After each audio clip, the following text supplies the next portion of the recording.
देखिए law of mass section के according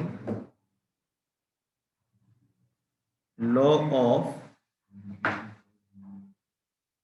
mass action के अकॉर्डिंग जो किसी भी केमिकल रिएक्शन का रेट है, अगर मैं एक जनरल इक्वेशन ले लेता हूं, A plus small B capital B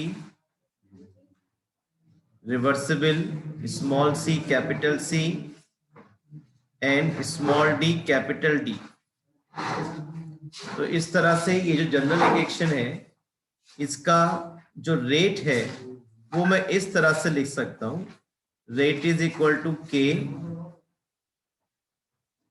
molar concentration of A power A and multiply by molar concentration of B power B. ये लॉ ऑफ मास सेक्शन या लॉ ऑफ एक्टिव मास भी कहलाता है। अगर हम किसी भी सब्सटेंस को स्क्वायर ब्रैकेट में रख रहे हैं, इसका मतलब हम इसकी मोलर कंसंट्रेशन के बारे में बात कर रहे हैं।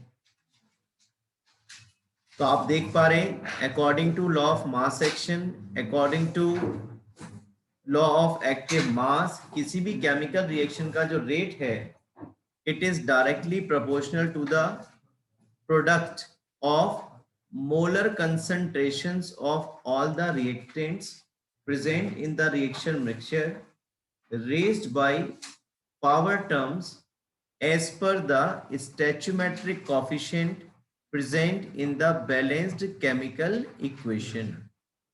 या आप देख रहे हैं स्टैच्यूमेट्रिक कॉफिशिएंट जो है वो जैसा बैलेंस केमिकल इक्वेशन में दिए हुए उस हिसाब से हम यहाँ पर रख रहे हैं। Now we go for rate law expression. If I write rate law expression for the same reaction, for this same reaction, if I write the rate law expression, I will write rate is equal to K A power P and B power Q। अगर मुझे इस reaction के लिए rate law expression लिखना हो तो मैं कैसे लिखूंगा, rate is equal to K A power P B power Q. जैसा कि आप यहाँ बहुत साफ साफ देख पा रहे हो कि मैं यहाँ पर रेट लॉ एक्सप्रेशन लिखते समय ये जो स्टैच्यूमेट्रिक कॉफिशिएंट ए और बी है, इनको पावर में रेज ना करके कुछ और टर्म्स जो है पी और क्यू यहाँ पर पावर में रेज कर रहा हूं। इसका मतलब ये हुआ कि जो रेट लॉ एक्सप्रेशन है that cannot be written by observing the stoichiometric coefficients given in the balanced chemical equation. Here these powers P and Q are experimentally determined powers। और ये एक्सपेरिमेंट कैसे किया जाता है, कैसे ये पावर्स पता की जाती हैं, इनको मैं आपको आज सिखाऊंगा। लेकिन उससे पहले कुछ और बात हम कर लेते हैं। जैसे ये हमारे पास कोई रिएक्शन है जिसमें हाइड्रोजन और क्लोरीन आपस में कंबाइन होकर के HCl फॉर्म कर रहे हैं, और अगर मुझे इस रिएक्शन का रेट लॉ एक्सप्रेशन के हिसाब से रेट लिखना होगा तो मैं इस तरह से लिख पा रहा हूं, रेट इज इक्वल टू के H2 पावर 0 Cl2 पावर 0। ये मैंने एक्सपेरिमेंटली डिटरमाइन की है, तभी मैं इसकी पावर में रेस कर पा रहा हूं। सिमिलरली 2NO प्लस O2, ये कंबाइन होके 2NO2 फॉर्म कर रहा है, और इसका रेट लॉ एक्सप्रेशन कैसे लिख रहा हूं, रेट इज इक्वल टू के NO power 2 O2 power 1। Chance की बात है ये पावर्स बिल्कुल वैसे ही आई एक्सपेरिमेंटली जैसा कि स्टैच्यूमेट्री से दिख रहा है, लेकिन एक बात क्लियर है, ये जो पावर्स हैं 2 और 1 ये हमने एक्सपेरिमेंटली डिटरमाइन की हुई है। इसी तरह से ये एसिटल्डिहाइड का डिकम्पोजिशन है जिसमें CH4 बनेगा और CO बनेगा। और इसका अगर रेट लॉ एक्सप्रेशन हम लिखेंगे तो रेट इज इक्वल टू के CH3 CHO पावर 3/2। अब आप कहेंगे सर आपको कैसे डिटरमाइन कर रहा है एक्सपेरिमेंटली बिना देखे? मैं एक आपको एग्जांपल दे रहा हूँ। जब कभी भी रेट लॉ एक्सप्रेशन की जरूरत होगी तो 100% along with the reaction, along with the chemical equation, rate law expression will be given to you 100%। और कुछ एग्जांपल्स मैं यहाँ ले रहा हूँ, देखिए। This is the hydrolysis of ester, this is ethyl acetate. और इथाइल एसीटेट की जब आप हाइड्रोलिसिस करेंगे तो आप देखेंगे एक मॉलिक्यूल बनेगा आपका एसिटिक एसिड वापस मिल जाएगा और एक मिल जाएगा अल्कोहल का मॉलिक्यूल। आपको मालूम है कि एस्टरिफिकेशन में जो है हम अल्कोहल और एसिड की रिएक्शन कराते हैं in presence of in presence acidic medium H2SO4 as a catalyst use कर लेते हैं। तो अगर इसका मैं रेट लॉ एक्सप्रेशन लिखूंगा तो वो हो जाएगा रेट इज इक्वल टू के CH3 COO C2H5 पावर 1 और H2O पावर 0। ये मुझे पता रहा क्योंकि एक्सपेरिमेंटली डिटरमाइन किया है, तो ये रेट लॉ एक्सप्रेशन आया है। ये जो रिएक्शन मैं लिख रहा हूं, this is the decomposition of ammonia on platinum surface, reversible reaction है। N2G प्लस 3H2G, इसका रेट लॉ एक्सप्रेशन अगर हम लिखेंगे तो रेट इज इक्वल टू के NH3 पावर 0। तो एक बात आप समझ गए, लॉ ऑफ मास सेक्शन का क्लास 12 में कोई रूल नहीं। हमें जो कंसर्न है यहाँ पर वो रेट लॉ एक्सप्रेशन से है, और जो रेट लॉ एक्सप्रेशन है इसमें जो रिएक्टेंट्स की पावर है वो हम एक्सपेरिमेंटली डिटरमाइन करते हैं। लेकिन एक बात ये भी सही है कि कभी भी केमिकल इक्वेशन दी होगी तो रेट लॉ एक्सप्रेशन उसके साथ में आपको दिया होगा। अब हम कुछ टर्म सीख लेते हैं बहुत सिंपल से। One is order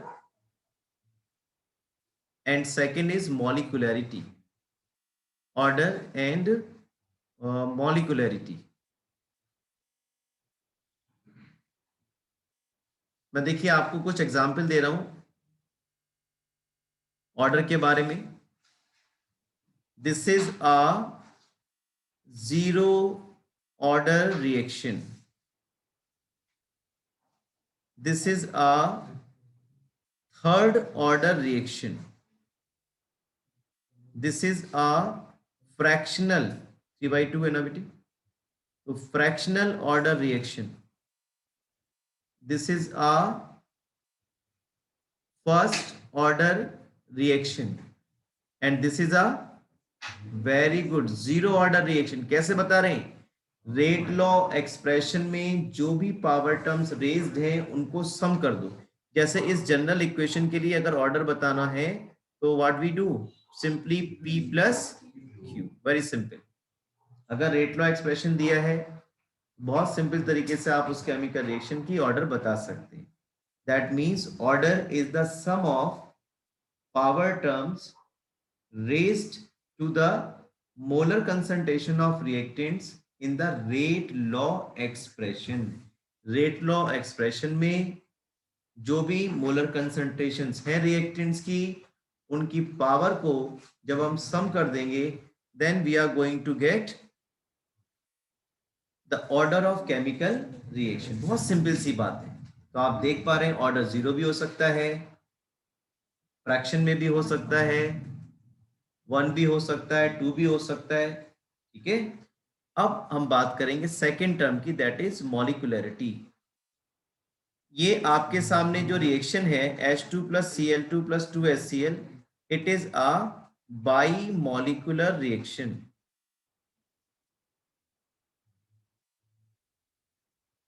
this is a try molecular reaction. This is a unimolecular reaction. This is a bimolecular reaction। This is a bimolecular reaction। तो मॉलिकुलरिटी किसी भी केमिकल रिएक्शन की मैं कैसे लिख पा रहा हूं, कैसे आपको बता रहा हूं, ये देखिए 1 1 1 plus 1 2 बाईमॉलिकुलर, 2 plus 1 ट्राईमॉलिकुलर, 1 unimolecular, 1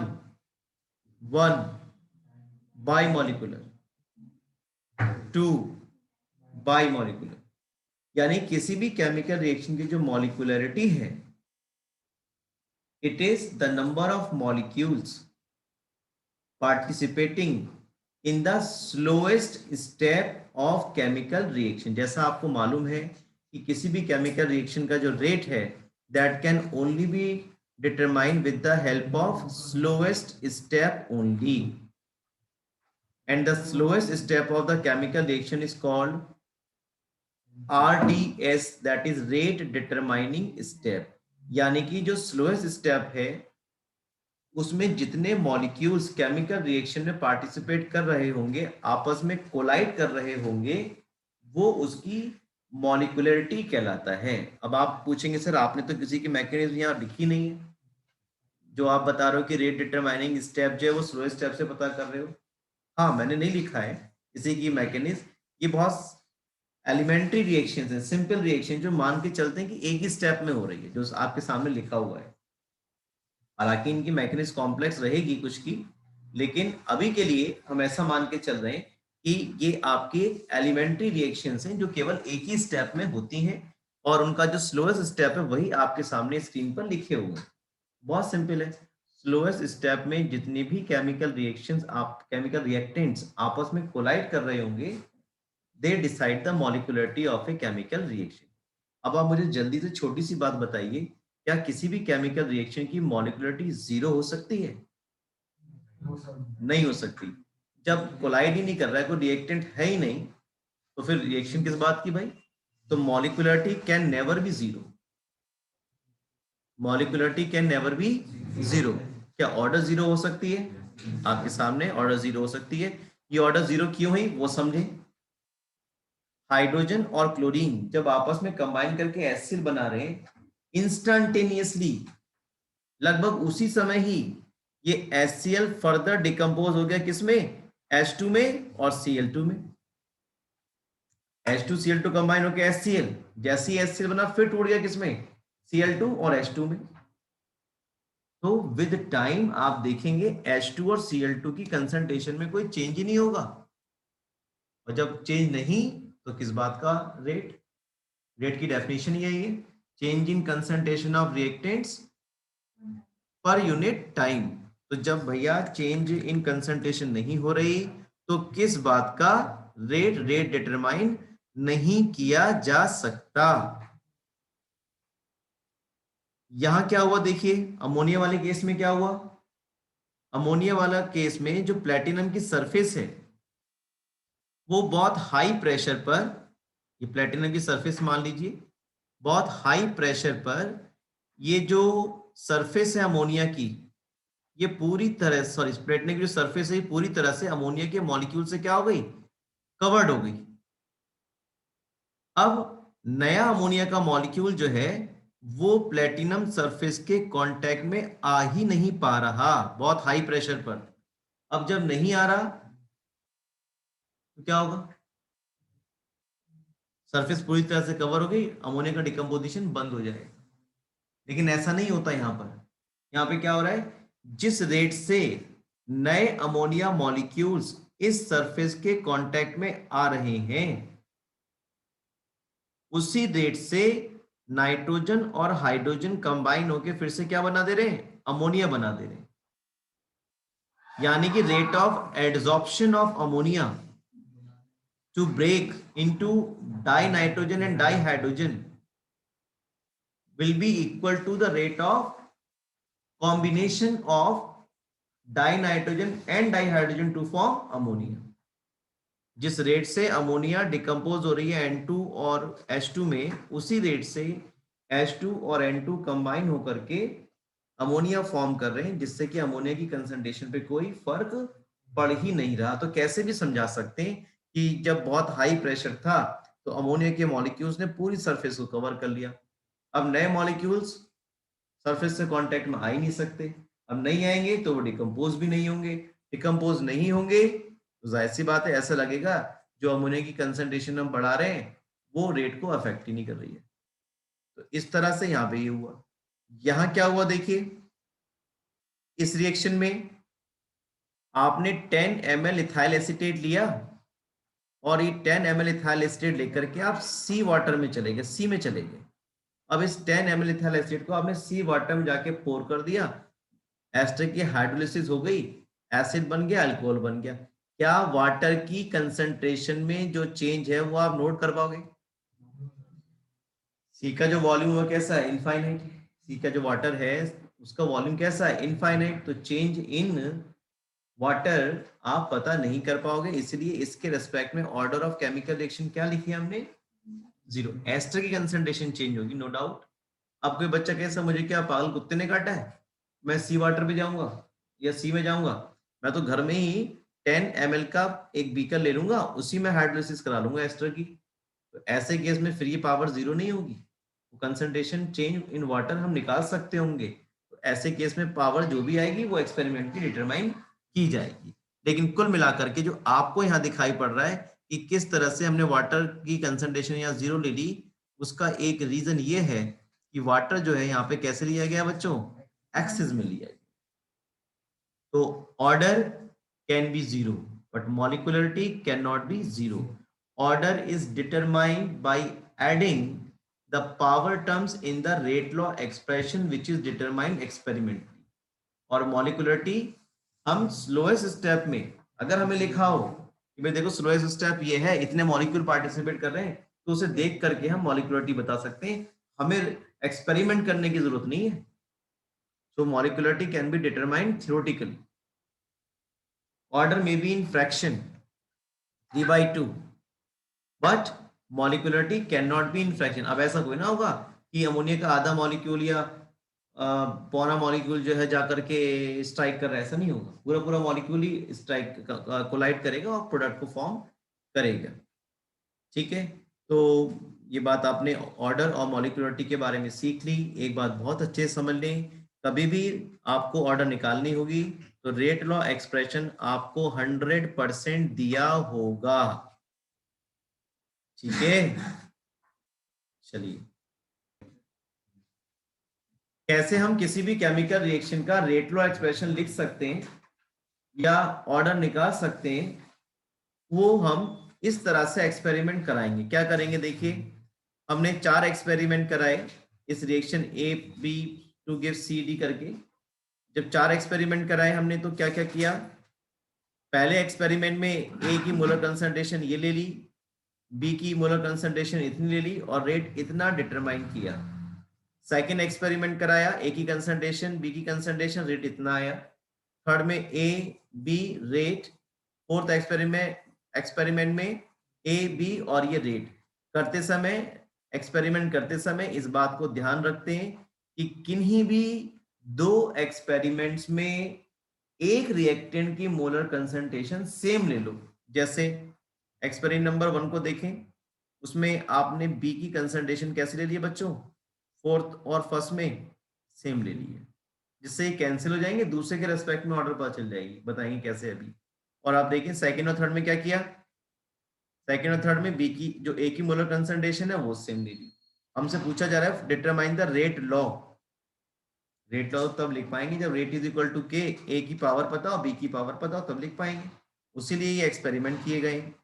and the rate constant for the reaction, जब रेट लॉ आ जाएगा तो किसी भी एक में वैल्यू रख करके रेट कांस्टेंट भी हम पता कर लेंगे। तो देखिए हम क्या करने वाले हैं, हम इसको ऐसा सॉल्व करेंगे। हम मान लेंगे let the order with respect to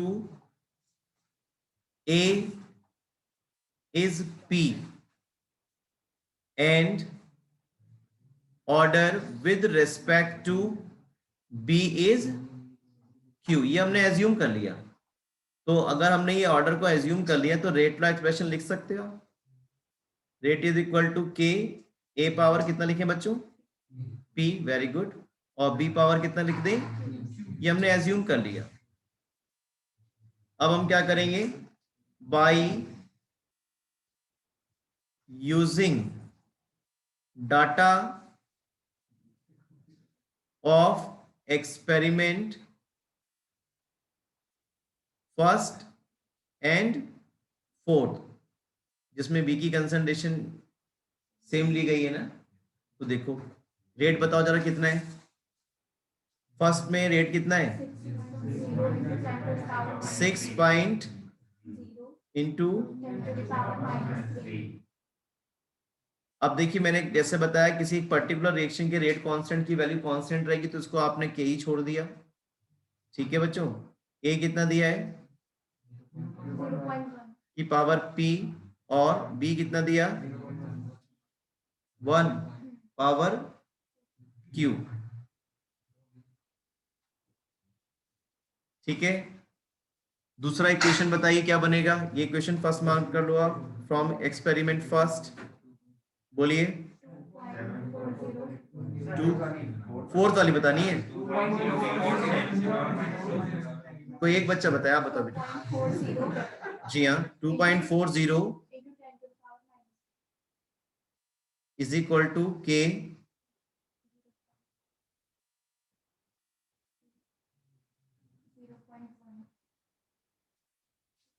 देखिए अब क्या करेंगे हम, equation first divided by second. अपना टाइम बचाने के लिए मैं इक्वेशन ना वर्ड्स में लिख रहा हूँ ना इस तरह दोबारा लिख रहा हूँ, इसी को आपको मैं दिखा रहा हूँ। देखिए जब हम ऐसा कर रहे हैं तो आप देखेंगे के से के कैंसिल हो जाएगा, ये 0.1 power Q 0.1 power Q cancel हो गया, और आपको ओवरऑल क्या मिल रहा है ये भी देखिए, जब सॉल्व करेंगे तो 1/4 आ जाएगा बच्चों। ये कितना आ जाएगा 6/24 बचेगा, तो 1/4 आ जाएगा ये, और ये आ जाएगा आपके पास 1/4 की पावर पी, ये चीज आ जाएगा, ठीक है। तो आपको मालूम है 1/4 पावर 1 और ये 1/4 पावर पी, तो बेस सेम है तो पावर्स क्या हो जाएंगी बच्चों, इक्वल हो जाएंगी। तो हमने ऑर्डर पता कर लिया विद रिस्पेक्ट टू ए, कितना है जो हमने माना था ना पी, कितना आ गया 1 आ गया। अब हम कौन सा एक्सपेरिमेंट यूज करेंगे, बिल्कुल by using data of experiment second and third. जरा बताइए कितना दिया है सेकंड में रेट,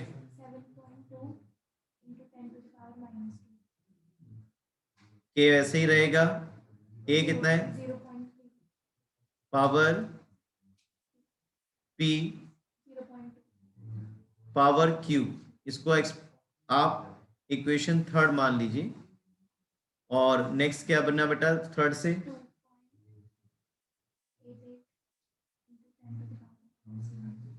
-1, हाँ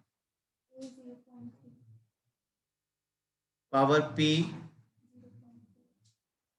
पावर क्यू, इससे इक्वेशन फोर्थ आपने एज्यूम कर लिया, और equation third divided by fourth. जब हम ऐसा करेंगे तो देखिए कितना आ जाएगा ये 1/4, ये देखिए ये कैंसिल हो जाएगा एज अ होल, ये 1/2 पावर क्यू।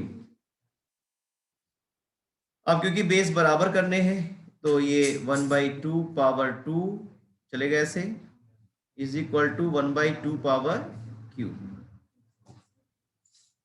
बेस सेम है पावर्स इक्वल हो गई। तो अब आप रेट लॉ एक्सप्रेशन लिख सकते हो, so rate law expression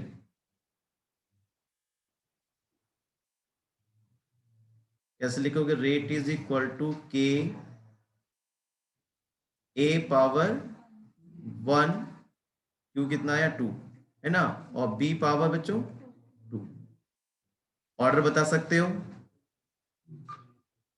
rate law expression में जो भी पावर्स हैं उनको सम कर दो आप, तो ये थर्ड ऑर्डर की रिएक्शन है आप, और आपसे रेट कांस्टेंट ही पूछा है, आपसे क्वेश्चन में रेट कांस्टेंट भी पूछा जा रहा है, तो रेट कांस्टेंट भी पूछ रहे हैं इसमें आपसे ना, तो किसी भी एक का डाटा रख दो आप, फर्स्ट वाले के रख देते हैं हम, ठीक है। देखो फर्स्ट वाला डाटा यूज कर लेते हैं फर्स्ट इक्वेशन का, तो 6.0 इंटू 10⁻³ इज इक्वल टू के की वैल्यू तुम्हें फाइंड करनी है, 0.1 पावर कितना आ गया, पी कितना है 1, और 0.1 पावर कितना बेटे 2, तो के कितना आ जाएगा 6.0 इंटू 10⁻³ 1/10, और ये 1/10 1/10 यानी कि 1000 से मल्टीप्लाई कर दें यहाँ पे, क्यों, तो ये कितना आ जाएगा 6 आ जाएगा आपके पास, ठीक है। तो ये आपका आंसर हो गया। Let us see now exercise question 4.1। Rate law expressions आपको गिवन है, और determine the order of reaction and dimensions of the rate constant. तो ऑर्डर तो आप बता पा रहे हो, ऑर्डर कितना है बेटे इस रिएक्शन के लिए, वेरी गुड, जो भी पावर टर्म्स रेज्ड है रेट लॉ एक्सप्रेशन वो उसकी ऑर्डर हो गई, ऑर्डर इज 2। और अब आपको डायमेंशन निकालनी है रेट कांस्टेंट की, तो देखो रेट इज इक्वल टू के एन ओ पावर 2। रेट की जो यूनिट है मैंने आपको बताई वो कभी चेंज नहीं होती, rate is equal to change in molar concentration of reactant upon time taken, तो कैपिटल एम अपॉन सेकेंड, और इज इक्वल टू के, और एनओ की मोलर कंसंट्रेशन हमने कितने ले लिया एम का स्क्वायर, भाई ये मोलर कंसंट्रेशन तो है मोल पर लीटर, उसको ले लिया, तो के क्या आ गया रेट कांस्टेंट, के की यूनिट क्या आ गई m -1 हो जाएगा, रेट कांस्टेंट की वैल्यू क्या आएगी m -1, ये नीचे आ जाएगा ना, माइनस का 2 हो जाएगा ऊपर जाकर के, तो -1 और सेकेंड इनवर्स। एक और प्रॉब्लम इस तरह की मैं आपको बता रहा हूं, देखिए ये जो आपके पास सेकेंड पार्ट है इसमें ऑर्डर तो आप पता कर पा रहे हैं, पावर 1, तो ऑर्डर कितना हो गया बच्चों,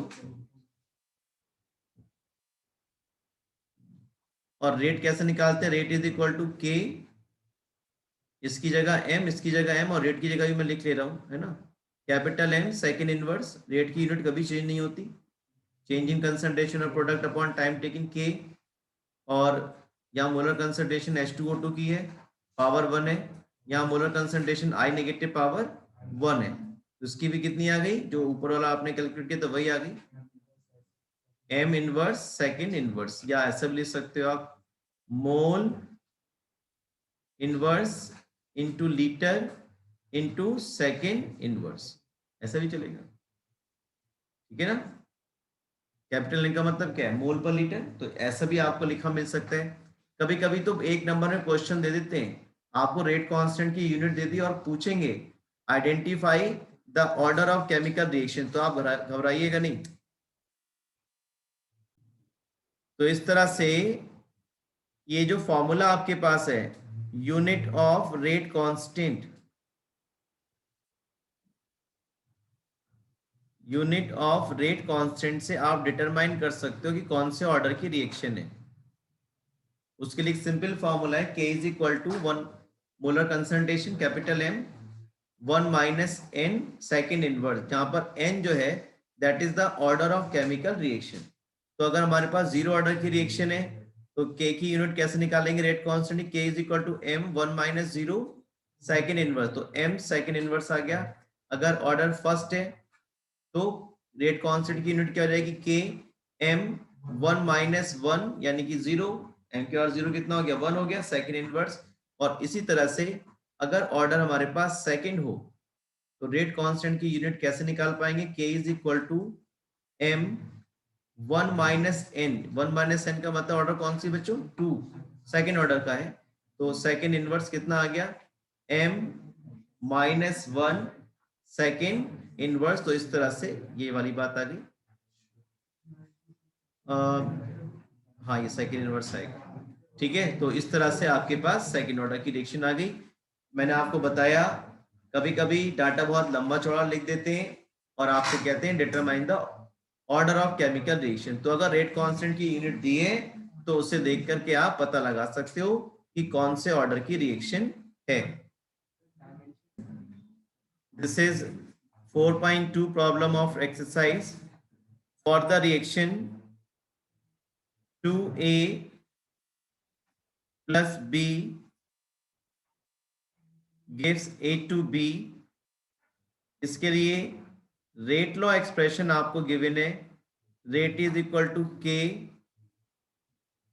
ए एंड बी पावर 2, और इसके लिए रेट कांस्टेंट के की वैल्यू भी तुम्हें गिवन है 2.0 इंटू 10⁻⁻6 मोल -2 लीटर स्क्वायर सेकेंड इनवर्स। तो मैं इसको ऐसा लिख सकता हूं m-2 चलेगा और सेकेंड इनवर्स। ठीक है, थर्ड ऑर्डर की है ना, देखो 2 + 1 थर्ड ऑर्डर का रिएक्शन है। Calculate the initial rate of chemical reaction when A was given 0.1 and B was given 0.2। कब? Initially when the time was 0। बहुत आसान है, रेट लॉ एक्सप्रेशन आपको गिवन है, रेट इज इक्वल टू के की वैल्यू गिवन है 2.0 इंटू 10⁻⁻6 और मोलर कंसंट्रेशन ए की गिवन है 0.1 की पावर 1, जब कुछ नहीं है तो 1 ही है, और बी कितना दिया बच्चों 0.2 पावर 2। इससे हम कैलकुलेट कर लेंगे, हमारा रेट आ जाएगा। रेट की यूनिट कभी चेंज नहीं होती, कैपिटल एम सेकेंड इनवर्स। अब इसका सेकेंड पार्ट हमें करना है। This is the first portion जो उन्होंने हमसे पूछा था। अब आपसे बोल रहे हैं कि रेट आप तब बताइए when A is reduced to 0.06। तो देखें आप 2A plus B gives A to B। जब टाइम 0 था तो A था 0.1, B था 0.2 और ये बना ही नहीं था। आपसे जानना चाह रहे हैं कि रेट पता करिए जब किसी टाइम t पर A is reduced to 0.06। when A is reduced to 0.06 तब निकालना है रेट जब A कितना रह जाए 0.06 रह जाए। रेट लॉ एक्सप्रेशन तो यही रहेगा Yatin, rate equal to K A B power 2।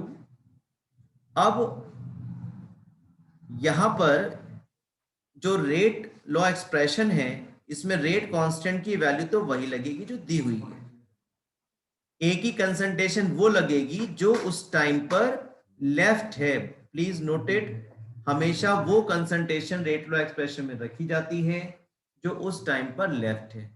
पहले हमारी जेब में कितने पैसे थे उससे कोई मतलब नहीं, आज की बात करो कितने पैसे। आपको यहां से बरेली जाना है, घर से 100 रुपए लेके चले, टिकट लेते समय जेब में 100 रुपए हैं तो बरेली जाओगे, वरना उतर आओ। बात समझ रहे हैं? तो हमेशा रेट उस कंसंट्रेशन पे डिपेंड करेगा जो उस टाइम पर प्रेजेंट है। पीछे क्या था वो हमारे दादा थे, हमारे उनके इतनी जमीन थी, वो सब नहीं, आज जो बात है वो करो। तो यहाँ पे ए तो पता चल गया आपको, लेकिन बी कितना रह जाएगा जब ए 0.06 रह गया, तो उसके लिए थोड़ी सी मेहनत कर लेते हैं बहुत तेजी से। देखिए ए कंज्यूम्ड, जरा तेजी से देखेंगे, ए कंज्यूम्ड कितना हो गया बच्चों 0.1 था, 0.06 रह गया 0.04। बी कंज्यूम्ड आप देख पा रहे हो 2 1, तो बी कंज्यूम कितना होगा जितना ए हुआ उसका हाफ, 0.04 डिवाइडेड बाई 2 कितना आ गया 0.02। बी लेफ्ट ये रखेंगे, अब बी लेफ्ट इनिशियली 0.2 था, कितना बचा 0.02, कितना बचा 0.18, तो यहाँ कितना आएगा 0.18 की पावर 2। फिर से समझ लेते हैं, ए कंज्यूम कितना हुआ दिस माइनस दिस, ठीक है। तो इस तरह से कैसी बातें कर रहा है, 0.1 माइनस 0.0 कितना बचा